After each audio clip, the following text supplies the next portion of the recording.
দুপুরে রান্না করা শুরু করলাম। আসসালামু আলাইকুম, সবাই কেমন আছেন? আজকে রুই মাছ দিয়ে মাখানো তরকারি রান্না করব, সেটা আপনাদের সাথে শেয়ার করব। আমি মাছটা ভেজে নিচ্ছি তাই। মাছটা সুন্দর করে লাল লাল করে ভেজে নিব। এই তো আমার মাছ ভাজাটা হয়ে গেছে, এখন আমি উঠাই নিব।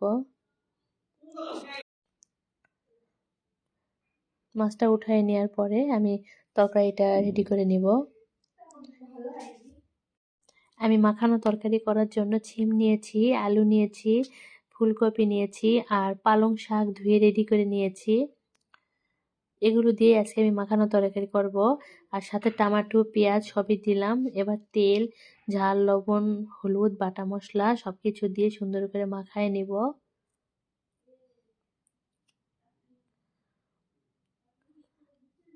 মাখায় নেওয়ার পরে আমি ঢাকনা দিয়ে ঢেকে রাখবো। তারপরে একটু পর নাড়াচাড়া করে দিব। এবার মাছগুলো দিয়ে দিব।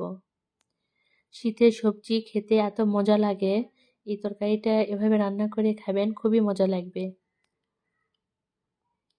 সবাই ভালো থাকবেন, আল্লাহ হাফেজ। এই তো প্রায় আমার তরকারিটা হয়ে গেছে।